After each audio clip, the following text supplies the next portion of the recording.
Congratulations, YouTube, you did it. You wore me down and you sucked me back in. I have too many subscribers here just to walk away entirely, especially with no alternative that truly stacks up and so many copycat channels uploading my shows for me anyway. But we can't forget that THC's account here is on thin ice. And so the YouTube version of the show has to be prefaced with this little PSA, only to say that episodes that contain the kinds of themes that have been regularly banned on YouTube will not appear here. And even with that precaution, there's already enough in the archive to get us removed, so remember that the higher side chats could be banned or put in timeout again at any time. And I won't be able to tell you guys about it. So if you feel like it's been too long since you've heard from me here on this digital, dystopian, draconian, data mining monster of a police state seeking platform, your first step should be to check the highersidechats.com for the latest shows. Alright? Alright. Enjoy.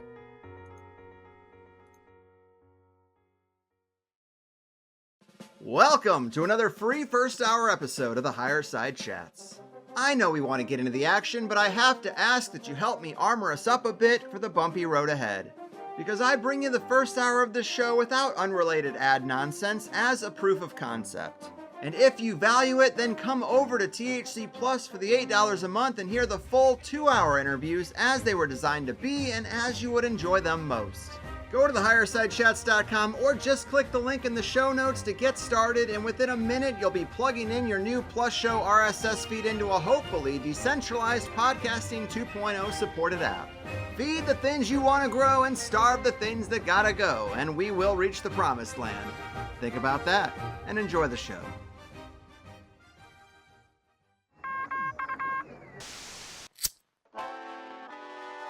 In the 1930s, President Franklin Delano Roosevelt addressed the nation through a series of radio broadcasts known as the Fireside Chats. His aim was to reassure the common man that our society would recover from its troubled times. Well, we're far from 1930, and I deal with a different kind of fire. For a new era of worldly frustration, we offer a fresh conversation. I'm Greg Carlwood, and these are the Higher Side Chats. Well, another day, another deep dive into this weird world from sunny San Diego. I'm Greg Carlwood. And we've all heard things like any sufficiently advanced technology can appear to be magic. And we know that the deep state, deep corporate nexus is probably ahead by 50 to 100 years technologically compared to what society sees. We sometimes wonder if the physics-defying crafts in the sky are ours or something we've even halfway been able to reverse engineer.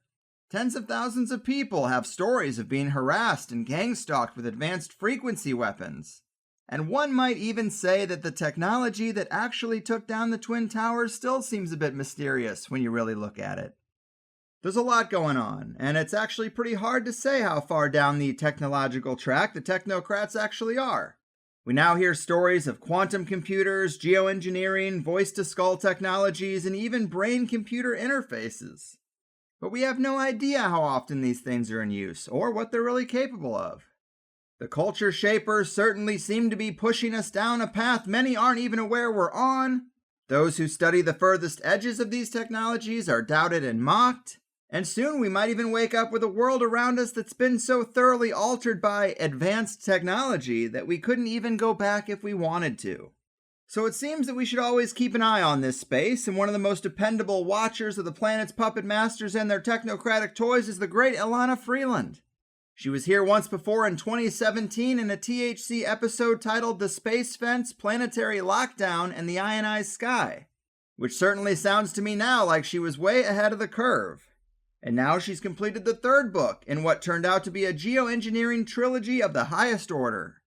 There was Chemtrails, HARP, and the Full-Spectrum Dominance of Planet Earth, released in 2014. Under the Ionized Sky, From Chemtrails to the Space Fence Lockdown in 2018.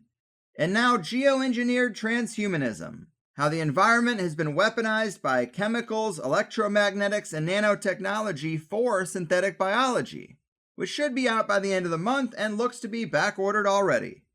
For many years, Elana has been a writer, ghostwriter, lecturer, storyteller, and teacher who researches and writes on deep state issues, including the stories of survivors of MKUltra ritual abuse and invasive electromagnetic weapons.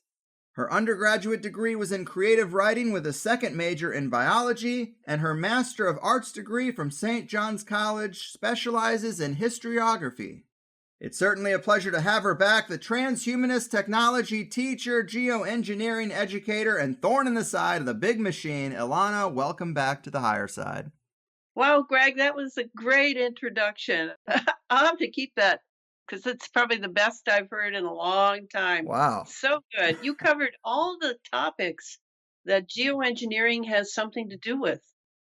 Yes, not an easy task because you cast such a wide net over so many areas, so I appreciate that acknowledgement. It's all in a day's work for me, but this is going to be really interesting. I appreciate you coming back. I know you're in high demand, and I wanted to get a new interview with you while I could, and this marks one of the very rare times that I haven't read the book first because it seems like it's been delayed a little bit, but I think you know your stuff really well, so you probably won't even need me to tell people about it. Oh, no. I'm so grateful that you're and I forgot, you're one of the few interviewers who actually reads the books before I come on. That's so rare. That is so rare. So, yes, it's delayed. I actually started this book 2.5 years ago. I knew that I needed to go somewhere toward synthetic biology. And I already had enough material from notes and files that I started in. And then the COVID-19 lockdown happened. I saw the Wuhan footage. I realized what was going on. And then I have delayed the book again and again and again because so much breaking information required me to listen to so much video. I mean, in a way, I'm a much faster reader than watching long videos of people, but I had to do that because it was such breaking news every day. And then finally, I had it figured out and was able to stop writing. That's, of course, that's one of writers' moments of realization that, am I done? Am I done? Am I done? And I realized, yes, I am done. And I have figured it out to the best of my ability. And the book, are you ready for this? Is weighing in at 688 pages Oh. with 60 illustrations. And I left Feral House. They were the ones who did the first two books, did a great job on those books. They were always very kind to me, but I felt that I had a large enough fan base that I could go off on my own and maybe make a few pennies more on each book. So that's what I'm doing. And that's another reason for the delays is that myself, and I are working on this and having to put it together. It is at the point now where I'm doing the final look over of the formatting by a fabulous formatter I found before submitting it to the Ingram Spark Distribution Company. And so I'm so happy that it's turned out really great. And it's an investment for people because it's basically a handbook that people need to understand how large the picture is and how far the technology has moved into our bodies and our brains. That's the important part. When I did the other two books, yeah, I talked a little bit about that, but I mainly was building a picture of the huge geoengineered structure, the electromagnetic chemical structure that was over us, and also throwing in what the nanotechnology was doing in it. So it was a big environmental picture. And now I'm taking the first 100 pages of the book to again talk about the environment, again talk about the geoengineered. I was just yesterday, Greg, if you haven't heard it, you really need to hear it. Clifford Carnicom was interviewed yesterday by Dr. Andy Kaufman, and it's a really good interview. Clifford hardly, we're still good friends. He hardly ever does interviews. And what he was saying was so heart-wrenching because he's been saying it for decades, 2 decades, which is that the atmosphere and planet Earth have been utterly changed. And now I can say that from my research, based on Clifford's early research, that the human being is being now changed. And a lot of it's happening through the environment. Strangely enough, most people don't even think of that. But because we've been inhaling and ingesting some of the items being delivered so that we would breathe them in and ingest them as groundwork for what is going on now with this so-called vaccination, which is actually gene alteration. We've been engaged in this, I guess I have to call it an operation, for over 2 decades. Absolute silence by the corporate mainstream media, absolute silence due to the National Security Act of 1947. So, to put all this together, I have that kind of mind that likes to see where all the pieces fit, and I know very, very well that the devil hides in the details. So, reading my books is a tour de force in itself because of all the footnotes, etc. But these books are written for laymen and they are science books. But in this book, I go even further than I did in the last two. It's not just endless technology, it's also, I'm bringing in some esoteric aspects that I have learned from Rudolf Steiner, from various things I've read over the years by people who can do a new type of thinking, a type of thinking that is not just abstract as though you're in grad school, but is actually something that has the spirit in it, the part that defines the human being best, not just the physiological components and the naming of all the different organs and the functions and all of those things that we love to do, but that you can really look at it from a different angle and see what it has to do with the higher self of the human being, those things that make us more than a slab of meat here for a few decades. And I spend quite a bit of time on that. I also make no bones about it that there is criminal activity, that we have departed from our legal structure, that the technocrats have pretty much taken over illegitimately while the people are being entertained and have their fancy iPhones and all of their gear that they like for comfort and convenience. We've been taken advantage of. And now, suddenly, the huge shocking event of the last year and a half, people are waking up to what the technocrats had in mind all along. And that's the story that I actually tell. I start out from geoengineering and what's going on planetarily and around the planet, all the way through the second part of the book is about the smart city and the smart hospitals that are no longer to be trusted because of the technology and the intent behind this use of the technology, what the military calls dual use technology, meaning the military can use it and it's civilian as well. And then going to part 3 of the book, where I really discuss the genetics and, of course, this latest operation that we're still undergoing. So that's kind of the span of the book, and why such a large topic takes almost 700 pages to tell the story, so that people can really just do a bit here and there whenever they wish. And my hope is that people would get together as communities or as groups of friends to actually read it together aloud and discuss it at a pace that's not rapid like watching a video or anything like that, but is a process, a real human process of seeing what they can glean from it for the survival of the human race, actually, is why I've worked so hard and as quickly as I can. Yes, yes. Well, pretty high stakes, and I'm sure it will have an impact. It's 680 pages I look forward to getting into.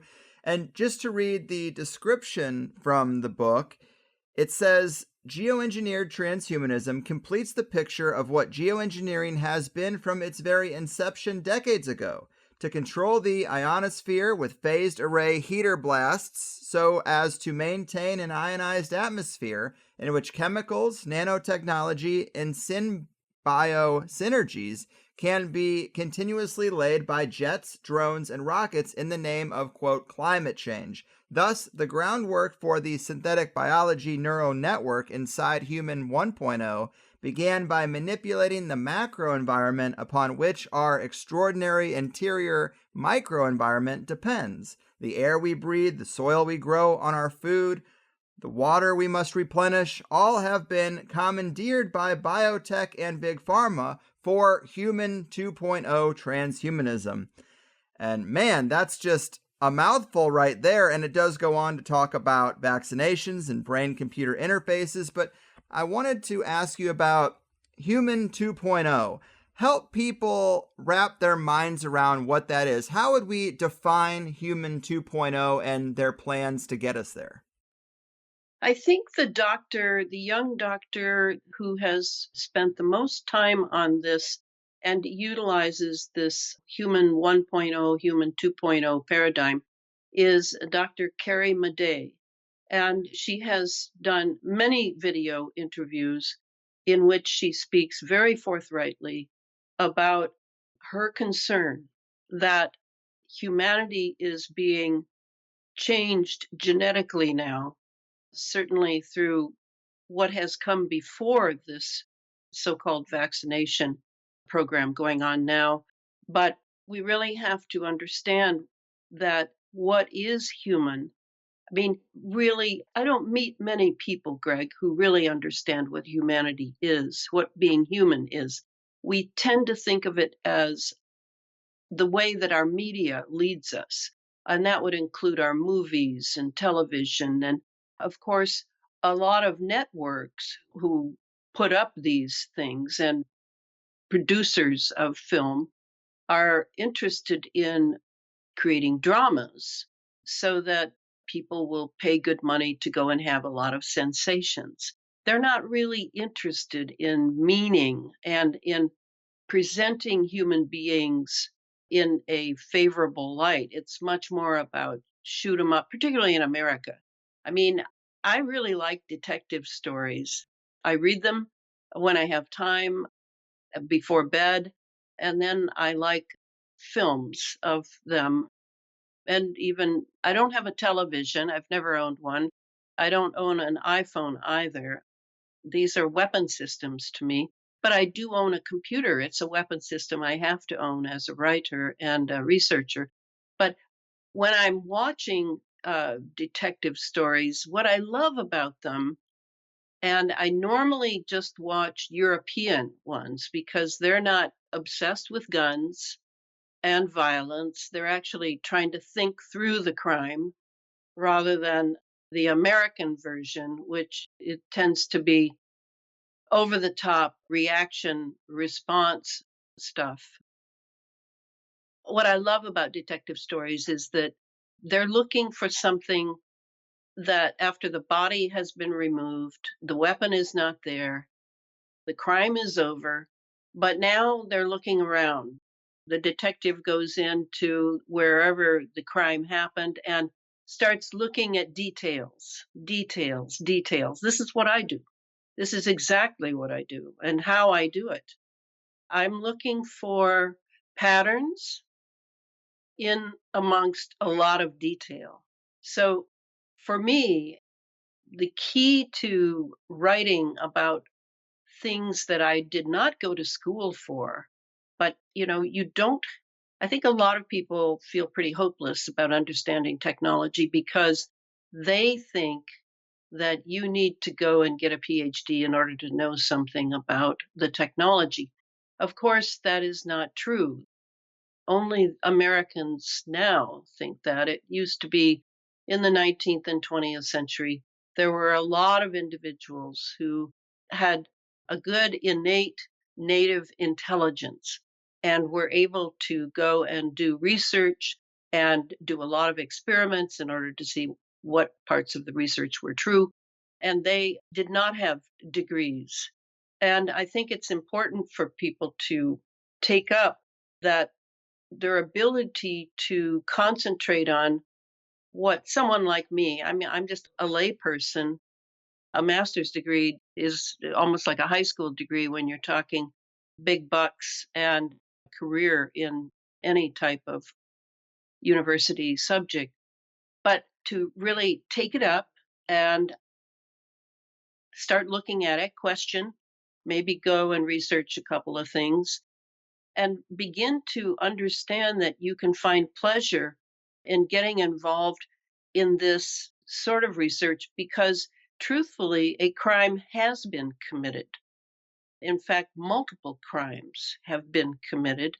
And it's important, even if it never comes to court, if the courts are fixed, if the judges are being paid off, if they're parts of secret societies and they are told what to do, it doesn't matter because to me, the truth is the truth. And to bring the truth out into the light of day is always something that will further our cause as human beings, as individual human beings, as collective human beings. So that's why I feel strongly that to really pursue the truth, when you live in an era of so many lies, and they tend to be corporate lies and leader lies, so that it trickles, the trickle down effect is really not just economic, it's also that people think, oh, well, if the leaders are all crooks and all lying to us, then what does it matter what I do? Right. And this is the tragedy of our nation now. Certainly in the US, I think other countries have the same thing because the media has taken over everywhere in the world. And now, the cell phones are being given away in outbacks of Africa and other continents. So it's not wasted energy, is what I'm saying. And for me, obviously, I'm not working for money and I'm not working for a career. I'm working as a public service to people who want to wake up, who want to understand what time they've been born into and what the challenges of this time are. Every era has its challenges. And this one, I mean, I too am tempted to say, we have never stood at this juncture. I think history has been repeated many times. In certainly being a historian, I've gone far, far, far back, all the way to archaeology, anthropology, etc. And I think that we may never have been here at this juncture where so many people are controlled in their minds by media. And I don't mean the content of media. I don't mean what the show is about or the news item of the day. No, I'm talking about the technology. I have a portion of the book, the second part of the book, I go pretty deeply in a short manner into a lot of different types of technology that you will find in your home, in your offices, in hospitals, etc. And to show how they are dual use, how they can be used to control.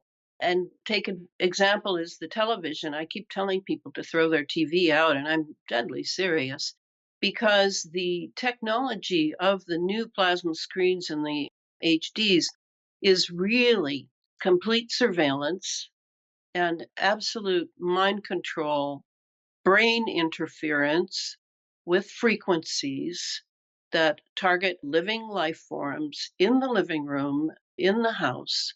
I'm absolutely serious. And this technology simply cannot be trusted at all. It's not just the programming, it's not what it was before with subliminals, even, trying to get people to buy Coca Cola kind of thing. It's not about that. It's very deep and invasive right in your own home, and you will not feel it at all. And then if you turn the TV off, it doesn't matter. All of that is still on. It's still on, even if you can't see it. So we're living in an era in which a lot of things are invisible to us, a lot of processes, a lot of technologies and how they work. It's all invisible. It's all a bit sophisticated, perhaps, particularly for people who didn't like science in high school, but it must be reckoned with for the sake of our children, our grandchildren. We can't wait for the experts. I don't know if everybody's noticed, but the experts seem to have greatly been bought off or afraid of losing their careers or afraid perhaps they've been threatened, Hmm. perhaps their families have been threatened. So we can't wait for the experts to come and bail us out here. Right. We really have to start the effort as a collective humanity to learn about the technology. And people say to me again and again, but what can we do now? What can we do now? Well, that's the American trait, isn't it? It's almost as if we say, if I can't do anything now, then I feel hopeless and I'll get depressed. It's not about protesting in the streets. It's not about forming groups necessarily. All those things can be done. But what I'm talking about is where you really get hold of your mind before it's completely taken by the technology you are not studying. And if you study it, yes, it will be depressing at first to realize that, all these TV shows you love or whatever it is, your iPhone, that they are actually being used as weapon systems against you. It's depressing. You'll get over it. Yes. I got over it. I got over it. Well, yes, it is a lot we're dealing with. And I too sometimes wonder how bad the problems with the smartphones have to get before people actually consider getting rid of them. It's like no one even considers the possibility that maybe I can live the rest of my life without it. But it is interesting that you brought up Dr. Carrie Madej, because I was going to ask you about this. Obviously, you can really go down the rabbit hole and hear all sorts of claims about these technologies and these shots, and they're really hard to vet because we've never seen anything like this. And I've heard you mention Dr. Carrie Madej before, and she is quite popular with the alternative crowd. And the latest thing I've heard from her is this, where she says, looking at the Moderna vial under the microscope, there was one particular organism that had tentacles coming off of it, and it was able to lift itself up off the glass slide. It appeared to be self-aware or able to grow or move in space, which is pretty far out. But you also mentioned Rudolf Steiner, and there was a time when he even talked about something like this coming in the future, saying humanity will have to dwell together with these ghastly mineral plant-like spiders. People will have to seek their future progress in cosmic evolution in the evolutionary stream that this spider brood will then assume. And man, for an intuitive mind like Steiner to say something like that 100 years ago, I just would have thought that we would have a tough time making sense of such a thing. But here we are, and as far out as it is, there are some threads that connect. What do you think about this idea of some kind of tentacled, self-aware organism in the vaccines? It feels like there's so many people looking at these vials that, I don't know, more people should be talking about this. What's actually in those vials that worries you that isn't being talked about? Well, the vials they're injecting into human bodies. We know, I assume we all know, that this is a grand experiment. This is a huge, I mean, how much bigger could it get? And there is this immediacy to it, as you notice, the pushing for people to be vaccinated. But what's going into us as a species is definitely genetic, and it is altering our human genome. There is no question about that. Whether it's the first jab, the second, or the third, or the 10th, I don't know. But I know that that's one of the things that's happening. The human being's body and relationship with its soul. And that's where Steiner came in very strongly. And I think the first two doctors to mention that were Dr. Tom Cowan and Dr. Dietrich Klinghardt. Both of them referenced Rudolf Steiner 100 years ago saying that a vaccine would be created which would immediately take over and blot out any thought as to the spiritual part of being human. So that's part of what's going on. There's no question. The other thing that's going on is different gain of function creatures made perhaps from treating virus or treating bacteria in certain ways, with certain solutions, with certain electromagnetic heat and cold, with nanotechnology. These are being implanted in people where they go dormant as they wait and anticipate a 5G, 6G zap, in a way, that will call them forth to do whatever they've been programmed to do. And these are what there's a patent that I name in the book. It's a very good patent to read. It's about the creation of inorganic life forms. Now, inorganic and life sound like an oxymoron, right? Because we tend to think of life as organic and inorganic as perhaps the mineral realm or something. But this says that they are creating inorganic life forms. All right, that's part of what's going on genetically. And those are being put in bodies as well. And when Dr. Madej and then other people, I think the doctor from South Africa also was looking at certain discs that she found in the sample of a vaccine in a vial. You can see that, for one thing, let me clear something up. There is not one batch of each of these pharmaceutical corporations. There's not one batch. They have multiple batches, and they are distributing these batches to varying nations, peoples, ethnic groups, gender groups, age groups, you name it. They have it very, just as the Nazis did in the 30s and 40s, they are very organized to keep extremely close records of this. And as you know, since we all went through the graphene oxide shock of seeing what graphene oxide really does in the body, that's shocking enough when you see that video. But to know that it's in the vaccinations, the so-called vaccinations, they're not really vaccinations, that people are being tracked who have the jabs in order to make these records very thorough, because they are experimenting on millions of people. Let's get that straight.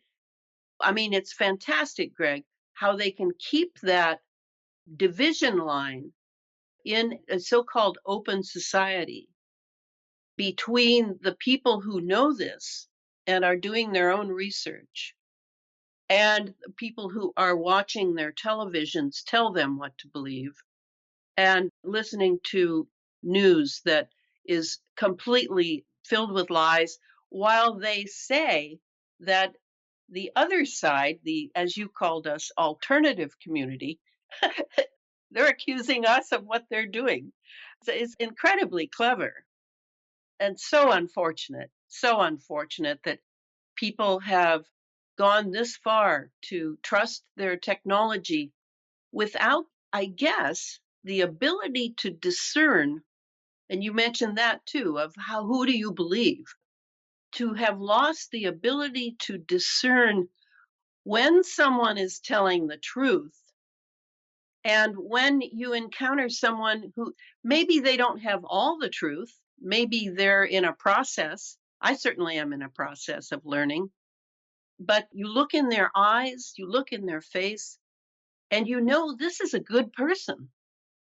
I don't need CNN to tell me that.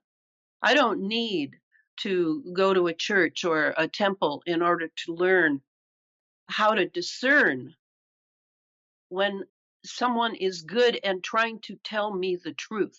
Right. It's that the media has amazingly, and I'm telling you, it's through the technology, not just the programming that they're spitting out. The media has usurped the place of people's discernment. And this is a very big problem. This is the big problem. And what can I say after all these years? I mean, I've been on this path for how long? Well, my whole life. I came of age in the 60s. We all knew that the CIA had been involved in killing John Kennedy. We all knew that the military industrial complex that President Eisenhower warned us of was gobbling up the best of America. And some of us took a route to just, oh, well, that's the way it is. I'm just going to see, how much money I can make and what I can make of my life. While others of us were bothered by it Mm-hmm. and kept researching and never quite settling in to the deception and the lies and the subterfuge of the CIA running pretty much the American government.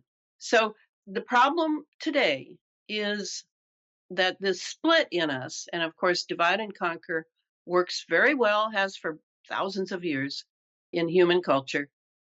This could be resolved if people would only take back their discernment. But here's the question: can they take back their discernment and still keep their technology? Mm-hmm. I don't think so. Right. I don't think they can. At least the cell phone and the TV have to go. Well, I know that is painful for people to hear, but I do think it's true. And you're right, discernment is in short supply. Let's hone in on the nanoparticles that are in the air, water, and food, this digitization of the natural environment.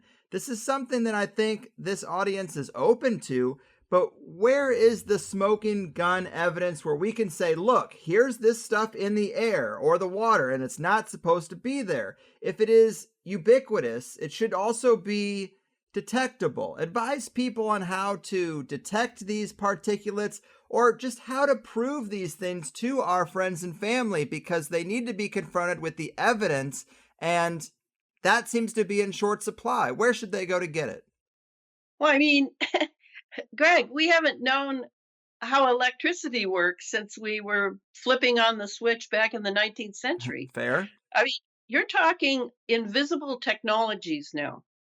And invisible technologies, the nanotech is not exactly like electricity, but it has elements of the quantum world. That's my own term, the quantum world.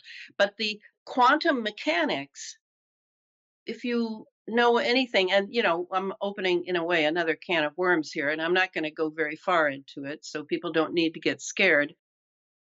Quantum means that it's sort of not in this world. I think the first time we saw this was the Heisenberg principle, which was when Heisenberg and others realized that with certain processes going on in labs and the measurements of those processes, that actually by having a human consciousness near what you were measuring, it would turn out differently all the time.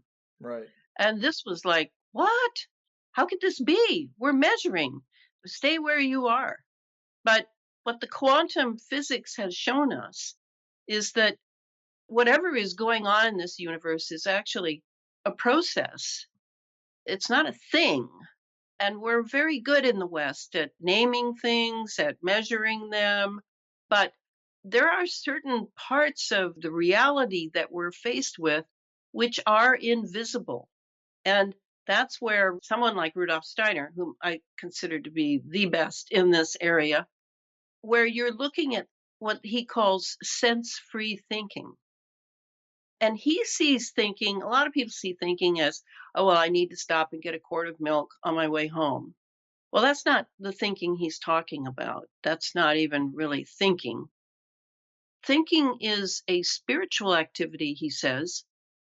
And if you talk to the quantum people, who also are dealing, in a sense, with the spiritual realm that is unseen and sort of embedded in this reality that we all call real, it's the sense free thinking is what you have to do in order to figure out the laws of the realms you can't see.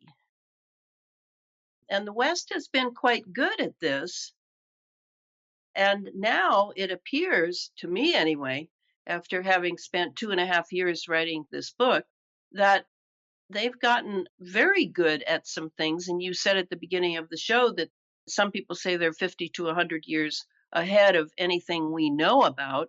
Well, I would say that that seems to be true regarding biology, because they have been able to shift molecular biology to digital biology. They are actually creating gain of function, weaponized bacteria, virus, etc., by computer, because they have the frequency and you can measure the frequency very well, generally, not always, but generally, because of that Heisenberg thing. Right. All right. So now that I've said all that, I'll get back to your question. What do I say to people about the nanotechnology?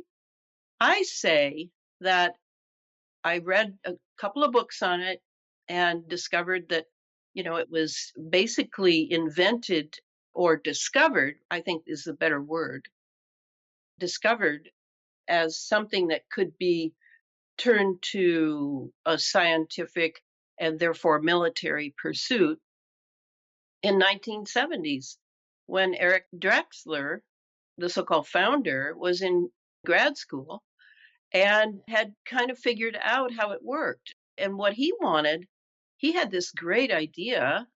He was idealistic, or at least the books I read indicated he was, that if we could take atoms and lay them side by side at varying, maybe 5 atoms, maybe 500, whatever it is, we would be able to make these nanoparticles, not the natural nanoparticles that are in the universe. There's a lot of, there's dusty plasma up there. There's a lot of very, very tiny, because a nanoparticle is 1/1,000,000th of a meter. That's how tiny it is. But you would take nanos and you would build them with atoms. So by building them with atoms, now you're right up against the beginning of the quantum realms, the parallel dimensions. And how many parallel dimensions have been discovered? Well, at least 26. How many do you and I think we have? 4, right? No, there are 26 have been discovered in physics, and that's typical, but I think it's many more. Yeah. I think there are many, many dimensions.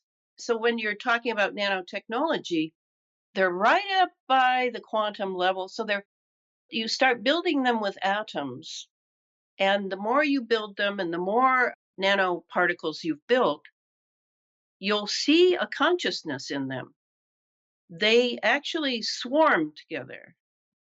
They are a collective in a way. They're like a collective being. And they also self-replicate very quickly. And you've heard that these so-called vaccines, these inoculations, these vials are filled with nanoparticles, filled with it. I mean, massive, massive, trillions. And they are getting into the body, into the blood, and they are reproducing. Not reproducing in a sexual way. Replicating is the better word. Right. So, okay, that's nanotechnology. Now, How can I prove that to people? Well, I have only one proof I can offer, because otherwise you're going to have to think side by side with me in that sense-free thinking in order to understand this invisible realm. And I don't feel apologetic about that. There's a lot of things. I mean, what about radio waves? I can't see those either, but I can see the effects of them. And so we have to stop whining and complaining about not being able to see these things and feeling, oh, well, there's nothing I can do. Well, that's not true. You can find out how they work and you develop, and I have developed it. I can feel the nanobots moving in my body from time to time. I have them. You have them. We all have them. Clifford Carnicom told us that at least 15 years ago. But because you can't go to a doctor and have them removed or take a drug and they all die, it's not like a parasite. And these are very tiny. Most doctors you go to, they don't know anything about nanotechnology. Right. So the nanos are something that we have to come to terms with. And that's what I'm getting known for saying is that, okay, if they have and I'm sorry, I didn't tell you the one visual thing I'll give you. All right, when we had the fires in California, the Paradise Fire, Jamie Lee, a videographer, very, very active guy down in California, right in Santa Rosa, right in that area. He did about 100 videos regarding those fires because he realized they were made with geoengineering. They were triggered on the ground already after 2 decades of the jets flying and dropping all sorts of nanoparticles on us, along with everything else. Those nanoparticles, many of which were aluminum, all had fallen into the soil, certainly in drought infested California. And that drought is not natural either. There is no natural weather anymore, to tell you the truth, Greg. It's all engineered. It's all engineered. I agree. And let me ask you this, because you mentioned bringing in the esoteric aspects in this new book, and you mentioned a few things there. I have heard you talk about AI in very provocative ways where it sounds more like a demonic spirit than some digital software, that the elite are finding people who are willing to let these intelligences take them over to some degree, like as if the foot soldiers of the elite are already in this category of being like a demonic walk-in of some kind, and maybe there's some demonic force driving this technology that we call AI. We say it's a artificial intelligence, but it might be a otherworldly intelligence that just uses the computer or the AI to express itself. What do you think about that? Oh, you're taking me way, way away from what I was talking about. Okay, all right. Well, I'm Okay. trying to jam that into the first hour because so many more people will hear that portion. And so I definitely wanted to give them a little bit about that. All right. So I don't know if you've seen the pretty famous or infamous little video clip of Geordie Rose. Geordie was the chief technology officer at D-Wave Computer. And D-Wave is produced up in British Columbia and is a quantum computer. And what that means is it's not only intelligent, but maybe it's even self-reflective. So when Geordie was talking about his adoration of this great discovery that they have there at D-Wave, he was addressing an audience. I don't know who it was, but he said that when he stands beside the D-Wave computer, and it looks remarkably like that that monolith that's floating around in the universe from 2001. Remember A Space Odyssey Right. back in Black cube. well, not a cube, it's a rectangle, but it definitely reminded me of that picture that we received in that film in the late 60s, a long time ago. I mean, how far back does pre-programming go? So Geordie then says that when he's standing beside it, the D wave, He feels like he's standing at the altar to an alien god. And he wasn't laughing. It was not a joke. And then another time he was talking, he talks about how, see, he knows that CERN has a D-Wave computer. He knows that, a lot of people, Lockheed Martin has a D-Wave. Google has a D-Wave. All the big boys, not all the military, almost all the military has the D-Wave, but some have chosen other computers. All right, so Geordi knows that the CERN D-Wave, he must know something about what's going on because, there are lots of rumors. And in the last book, I don't know if you read that one, but I have the chapter entitled The Temple of CERN. And I talk about the rituals that go on at CERN and a lot of esoteric information about that. So then Geordi says, we're bringing in the old ones. And okay, old ones. Let's see now. That is back with H.P. Lovecraft, as I recall. And he's talking about the old ones. They are pretty ugly, but they are like ugly gods with a small g. So, yes, there is something going on that is extremely esoteric. And of course, everyone's been convinced that it's all hooey, that, it's only conspiracy theorists talk about that and poo poo this and poo poo that. And they're missing the point. And of course, this makes the elites very happy that they have, within 3 generations, not only destroyed Christianity in America, which they despise, by the way, and will take over churches wherever they can and satanize them, not sanitize them, satanize them. But they have their own idea of what they want this world to be used for and to whom this world should belong and continue to belong. So, yes, this is a drama going on underneath the drama that's going on now. And now and then people will sort of wake up a little bit and go, well, what? Like this blood condition you're talking about, or actually, you're not talking about the blood, you're talking about what's in the serums. These creatures, yes, welcome to not just immoral, but amoral science, where if you can do it, go ahead and go for it. As Aleister Crowley liked to say it, do what thou wilt shall be the whole of the law. And that's what America, in its love of so-called freedom, I don't know what kind of freedom people think freedom is, but the freedom I know about is something that one has to be very responsible for.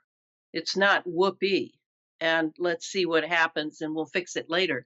So, yeah, there is this demonic, you can call it demonic, I don't care what word is used. To me, here's how it works. You abandon your humanity. And what do I mean by humanity? You still have a head and 2 arms and 2 legs. You're not abandoning that, but you abandon a certain sensibility in the human soul. And there is a soul, a psyche, if you don't like the religious word soul, doesn't matter to me. But you have this innate capacity, which is utterly human. It's not from a frog. It's not from an angel. It's not from a god. It's utterly human. You have this capacity to be a human being.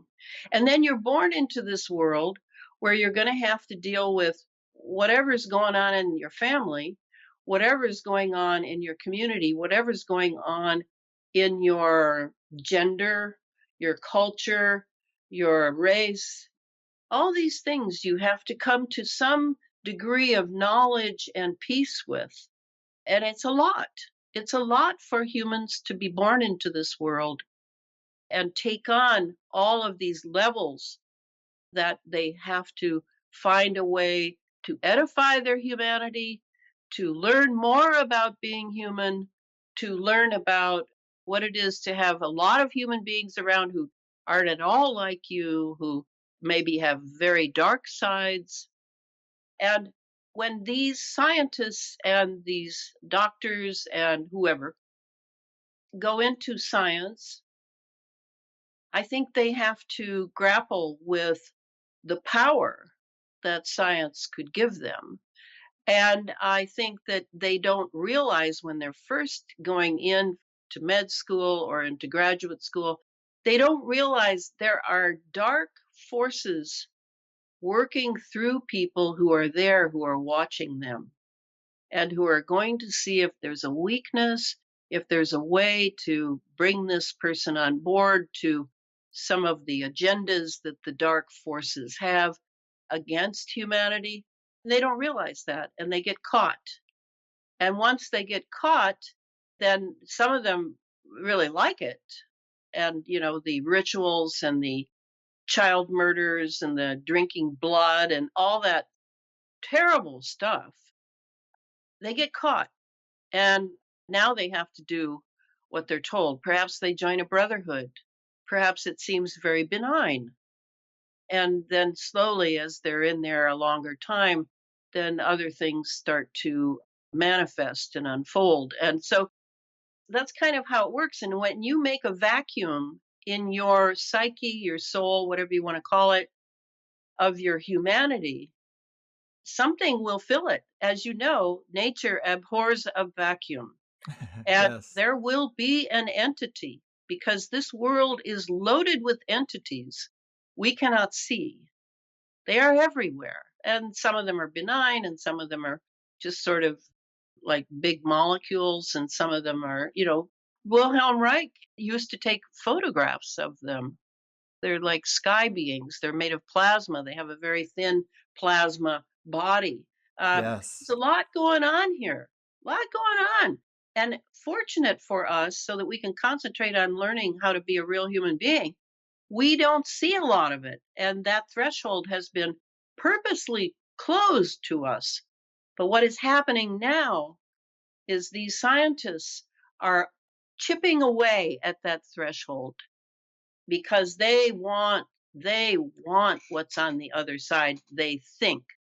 And so we who are just regular people going to work, paying the mortgage, having a few kids, we're waking up pretty late. I mean, I've been awake for a long time, but not to this particular science.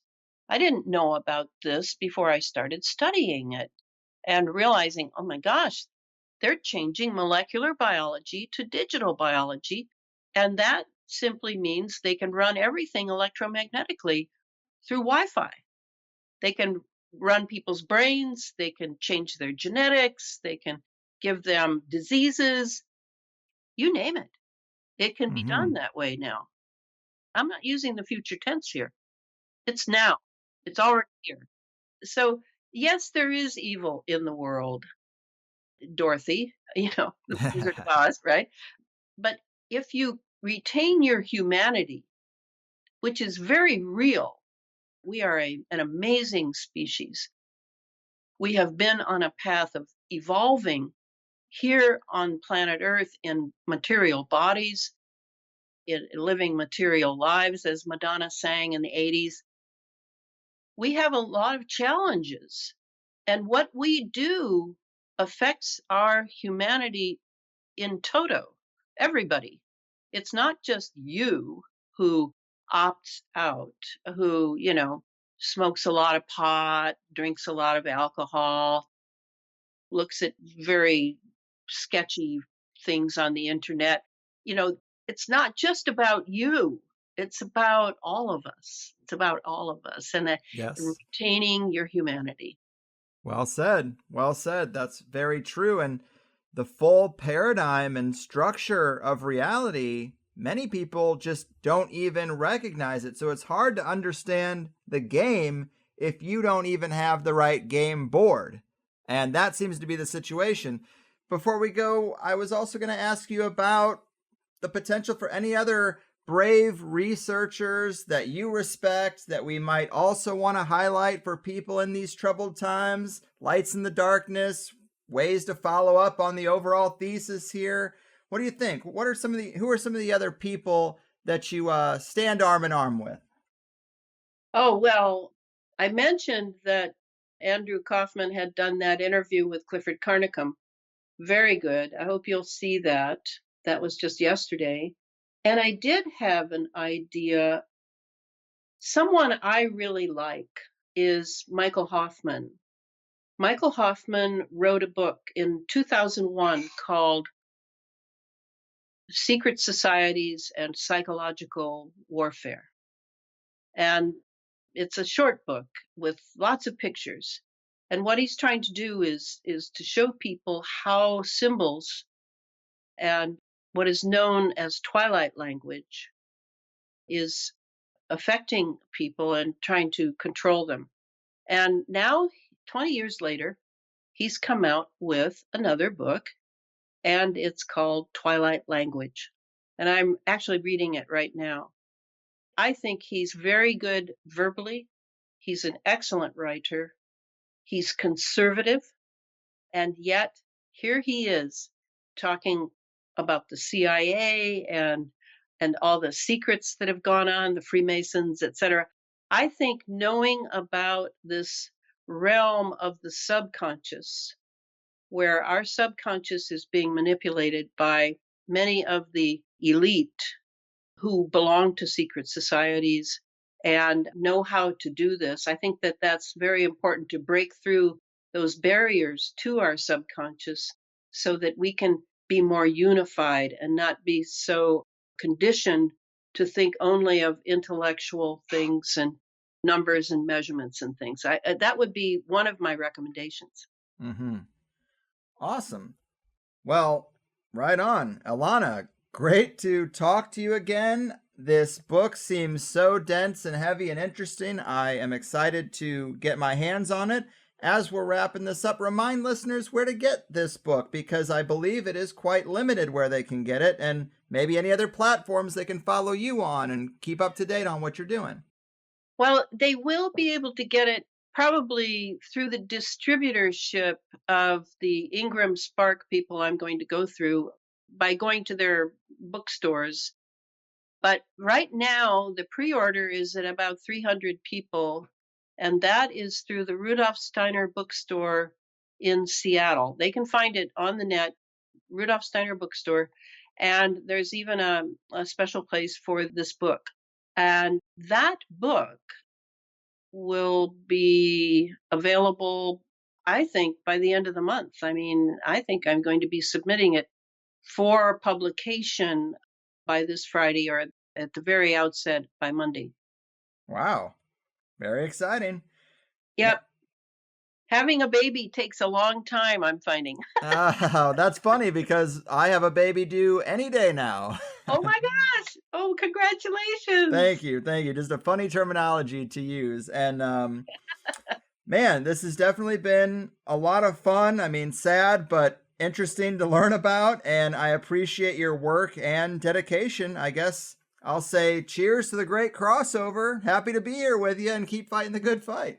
Yes, yes. Thank you so much, Greg. You got it. Have a good one. And boom goes the dynamite, people. See, I told her she didn't really need me. But man, she certainly knows her wheelhouse well, and part of me was disappointed that this one fell right before the baby was born, because I knew it wouldn't come out for a few weeks, and in that time she'd be doing the rounds, and now we look like we're late to the game. But I still thought she got into a lot of interesting stuff, and now that her book has arrived, I can say, damn, she is not kidding. It is up there with the thickest books on my shelf, which would be David Icke's The Trigger and Chris Bennett's Liber 420. I guess for a visual reference, it's maybe even a little bit thicker than a new package of computer paper. Well, I mean, it is thicker, because I have one right here. But this pack is 500 pages, and her book is, like she said, just under 700. It is a whopper for sure. If I had the book in advance, I think I could have pulled out some really obscure stuff to ask about, but I don't even have the most open schedule right now anyway, so I guess it worked out.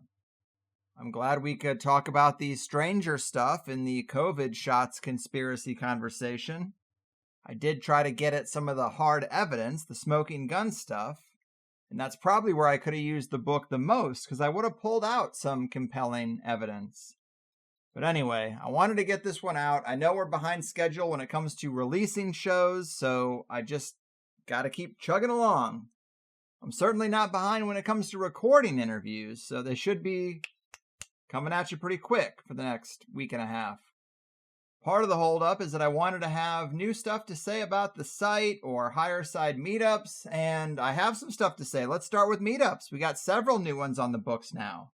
This weekend, November 19th, the Liquid Planet meetup in Missoula, Montana. December 4th, looking for friends in Brazil.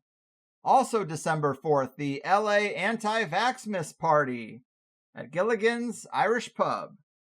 December 17th, we got one at Dick's Primal Burger in Portland, Oregon. January 8th, Joe Moe's Chaos Brewings of the Mines, Chaos Brewing in Joplin, Missouri. One I wish I could attend. Raleigh, North Carolina on January 9th. Denver on January 19th. And Nashville on January 28th. So things are happening, people. Networks are being formed as I speak. Get out there, meet the others. I hope to see more people finding each other through THC, sharing local resources with each other, making more good times in this dark timeline. It's a beautiful thing. HigherSideMeetups.com. Just make a quick username and password, and you can set up your own events or RSVP to events that are near you. It's helpful to do that to give the host a heads up as to who might show up, so don't be shy. It's a fun way to spend a day and not stress about what you want to say. As for the website, we've gotten great feedback on the new player. It is so easy to use and lightning fast, responsive.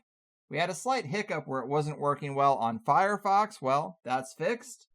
We had some requests to bring back the volume adjuster, which we did for PC, so you can now adjust the podcast volume separate from your notifications and all that. Of course, phones don't do that. But it does play through the lock screen of your phone, and it really couldn't be much better. And another great new addition for Plus members is that you can now timestamp a place in the episode in the comments section. This is pretty awesome if you want to refer to a certain point. If you've ever done that on YouTube, it is 2 digits for the hour, 2 for the minutes, 2 for the seconds. And if you do that, it automatically creates a link. You click on that link and the show episode starts playing from that moment. So if you have a Plus membership and you've never really used the website, pull it up on your mobile browser. Check out the easy-to-use player, get in those comments. And you can have some high-level digital conversations if you can't make it to one of the meetups. See, I'm trying to do these outside-of-the-box things that make it easier for you guys to connect and get more out of these interviews. And I hope you appreciate it. It hasn't been cheap. And the last piece of that website puzzle is the new Netflix-style display and a vastly improved search functionality. The Netflix-style display is in place now. I think we have a little ways to go with formatting, but you get the idea. I started us off with a few well-rounded genres: aliens and otherworldly entities, big pharma, solutions, and the magical toolbox. So you'll see shows in the archive laid out by topic, and I think that's really useful too. Again, I think we're going to tweak the formatting because I think it's a little bit busy, but things are displaying appropriately now. So help me help you and sign up for THC Plus. Get the full 2-hour interviews that I do, bonus stuff, store discounts, and an opportunity to engage with your brethren. In today's show with Elana, the second hour got into different vials doing different things, nanoparticulate detox protocol, the philosophy and religion that drive the elite, the next stage of the game, what Elana learned from Rudolf Steiner, hope in our times, the importance of the polar areas for this work in Operation Deep Freeze 2021, as well as the strangeness of plasma. So treat yourself. It makes a huge difference in my life. You get deeper and richer parts of the THC interviews, and I can keep putting money into improvements and new features and side projects like the Higher Side Meetups. but I'm trying to keep it tight. Thanks for listening. You're all the best. We will overcome, and I'll see you next time.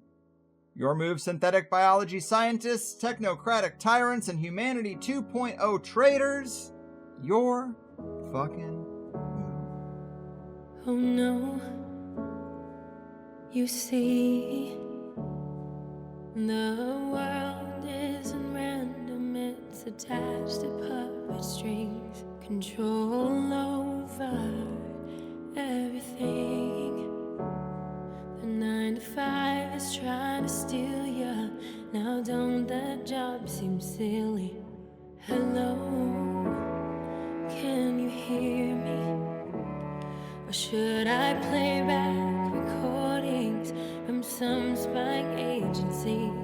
Wish we were younger and free. I'll be thankful when it's all exposed, the vast conspiracy. There's such a difference between us and the damn rush hour. Hello from the higher side. They're calling out 1,000 crimes. They'll tell you the story of everything that's been done, and they'll call out deception of the web that's been spun. Hello from the higher side.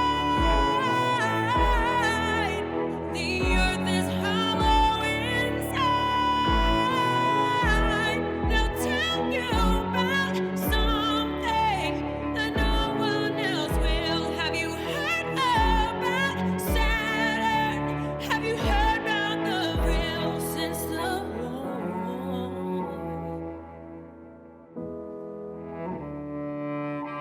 Oh no, they're cartoons. It's so typical of me to talk about this stuff. I'm sorry, that's good and well.